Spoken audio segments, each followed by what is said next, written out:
Before we start off today's video, I actually want to share with you a message from YouTube. I guess in a way you could actually say this video is sponsored by YouTube. To summarize, because I get asked this all the time. YouTube, do you notify all of my subscribers every single time I go live? We don't notify all of your subscribers, right? We notify all of your subscribers who have rung the bell, and then your most active subscribers after that. Okay, so we try to notify the people who we believe would be most likely to tune in and watch your content. That's right. While it's live. That's right. While not necessarily overwhelming and spamming all of your subscribers with these notifications. That's right. That makes sense to me. Yeah. More or less what that is saying, that if you click subscribe on a channel on YouTube, you will not necessarily get all of their uploads. You'll probably not get all their uploads, in fact. The only way to see every upload from a channel on YouTube is to click the bell icon. I personally feel like this is ridiculous and I think it should be changed, so I'm putting it at the front of some of my videos, and also to just inform you guys that if you click subscribe to my channel and you don't click the bell icon, there are uploads that will not be sent to your sub boxes. But that being said, we are back with another video. This time we're taking a look at 10 quality of life mods. Hopefully you'll actually get this in your sub boxes, but either way, what this is meant to be is like the third iteration in this series. I have two prior videos that I'll have linked at the end of this one if you're interested in checking out one of those. But Fallout 4 has a lot of weird quirks or things about it that maybe just weren't made super well, things that make the game a bit more frustrating to play through and actually experience, especially on subsequent playthroughs. So the mods I'm showing you today are an attempt to actually give you ways to either fix some of these issues or workarounds to actually make the game as a whole just a bit more enjoyable. First and foremost, we have reduced energy recoil. This is a pretty interesting mod. More or less, what it's going to do is reduce the recoil from all the different pieces of energy equipment in Fallout 4. In effect, what this is going to do is actually buff a lot of these different pieces of equipment. If you think about it, it doesn't make a ton of sense for something shooting a laser to have comparable recoil to something shooting a bullet. Those are two very different mechanisms, and this actually makes it so having fully automatic energy equipment in Fallout 4 is now significantly easier to use because you keep it on target for much longer. That recoil isn't going to have you popping up and around, and personally I quite enjoy this. Oftentimes when playing through Fallout 4, I found myself ignoring some of the different pieces of energy equipment, and I think this is going to get me back into using them because now they're quite a bit more powerful and useful. So next we do have better naming and sorting. What this is going to do is more or less make it so the way pieces of equipment are sorted in your inventory is a lot more logical and just intuitive. It makes it so the name of whatever that thing is appears first, as you can see with all the things on screen right now. Then after that, you have some of the different modifications and attachments you've made to it. So if it's silenced or suppressed, whatever kind of receiver you're using on it, maybe if it has night vision on top of it. As you can see as I'm scrolling through this list, this actually also works with different mod content, which is a huge bonus for this mod. I personally really like this. This is another one of those ones that after I found it, it's probably just going to be a permanent spot in my load order. It's going to make sorting through your inventory when you have a ton of stuff in it a lot simpler and easier to just find that one thing you're looking for.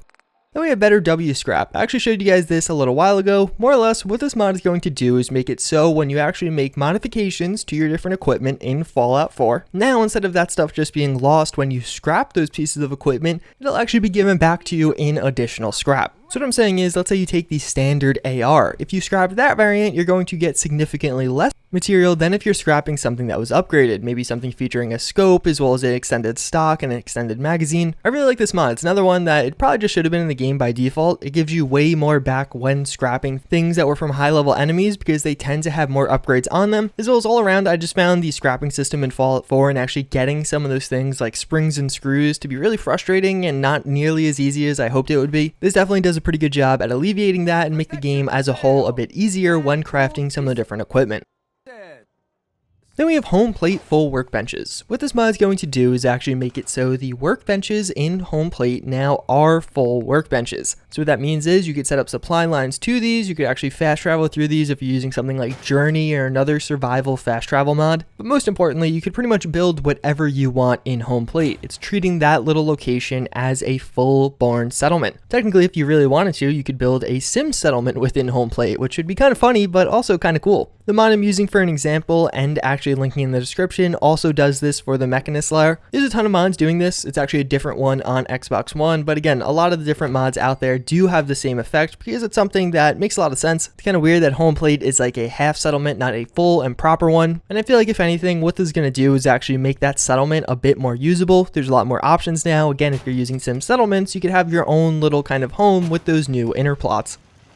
And then we do have critical hits outside of VATS. This is a pretty cool mod and actually a pretty comprehensive one. Right off the bat, what it's going to do is if you're just shooting at enemies in the game, you're actually going to have a chance at getting a critical hit when you're not within VATS. There's a lot of other mods that handle this through something like bullet time and give you VATS alternatives. That's not this. This is just going to be critical hits when you're not in VATS. If you're like me and play on survival a lot, you probably don't use VATS all that much. I just think it's a lot easier to actually aim with my mouse and handle things that way, plus it gives you a faster paced gameplay, which is kind of akin to survival mode as a whole. The reason I say this mod's quite comprehensive is it also affects some of the different chems and perks in Fallout 4. So depending on your luck, as it does affect your success rate in VATS, it's also going to affect how likely it is for you to get a random critical hit outside of VATS. So just normally shooting at an enemy, you'll have a certain % chance to crit them. It affects many of the other perks in addition to luck. Things like 4-leaf clover actually are based on a multiplier now. And all around, again, it's just one of those ones that I think is really enjoyable. It without a doubt buffs the luck tree in Fallout 4 because now you're going to have more random criticals, not just timed ones or stored ones that you can use in VATS. And all around, I just think it's a cool improvement to the game. Alright, so this mod's a freaking lifesaver, especially if you're using sim settlements. Longer power lines is going to make it so the power lines, the things you connect from generators or from plot to plot in sim settlements, have significantly longer reach. I found myself time and time again frustrated at the game because the little power line just doesn't reach, and I hate that feeling. This mod's going to pretty much remove that entirely. There's a few different options here. You could have either twice as long power lines, or what I'm doing is 3 times as long power lines, depending on how easy or difficult you want it to be. Again, I found this to be of a particular annoyance when using sim settlements, trying to connect one plot to the next one, and it's just like not long enough, and then you have to move the plot and reset it, and it's just a big hassle. In my eyes, if you're not using this mod already, you definitely should be. It's going to make your life in Fallout 4 a bit more enjoyable.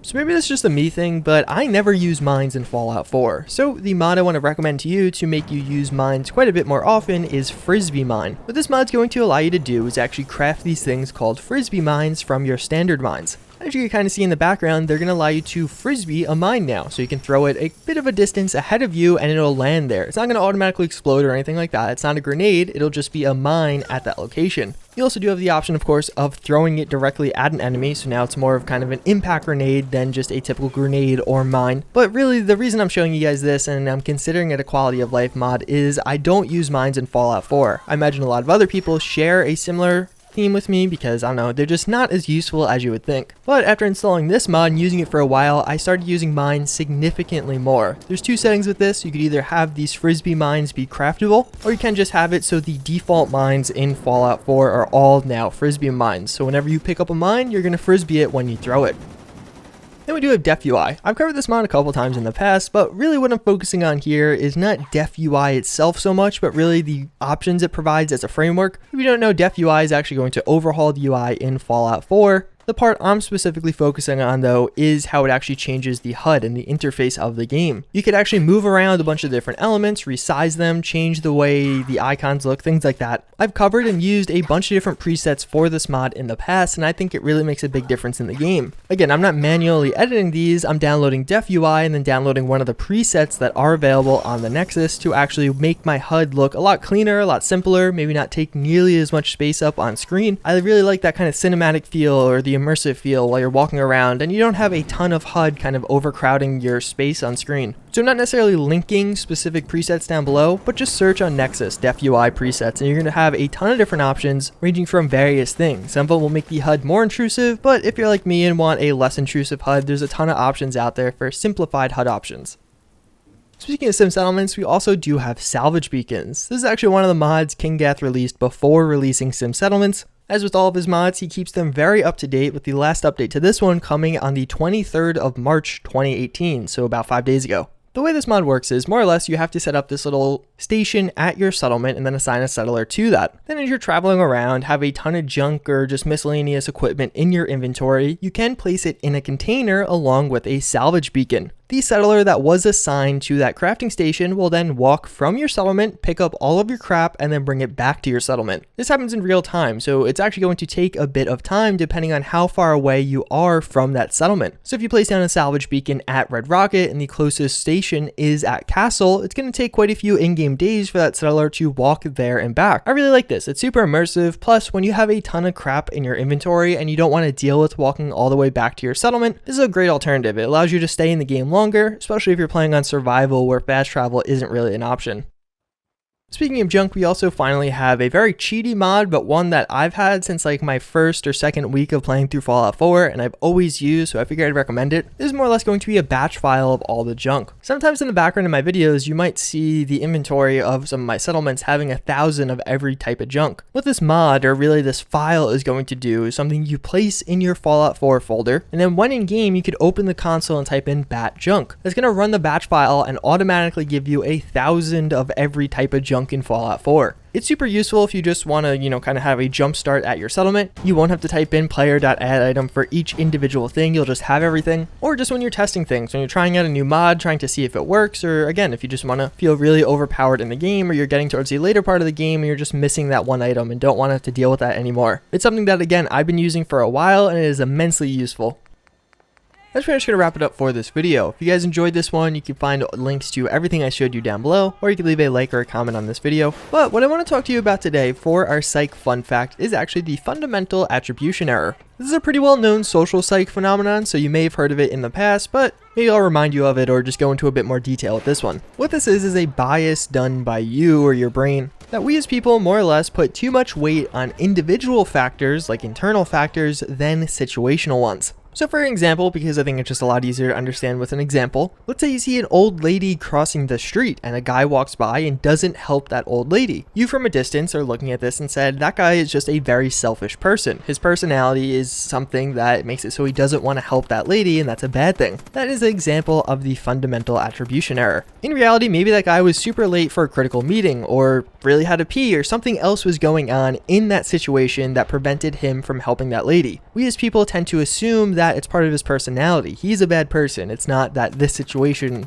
is preventing him from helping. The ironic part about the fundamental attribution error is we only really do that when in reference to other people. So when looking at other people, we tend to blame their personality and not the situation. But when we do something wrong or people criticize us, we tend to blame the situation and not our own personality. So let's say you do really bad on a test, you say that it's something to do with the situation at hand, the test was too hard. It's not the fact that you're lazy and didn't study enough. All around, it's a really interesting phenomenon. I'm actually taking a social psych class next semester because I think this stuff is cool, so maybe I'll have more psych fun facts for you then on topics surrounding this issue. But for now, as always, I thank you guys for watching. I do hope you enjoyed, and I hope to see you all next time. Later.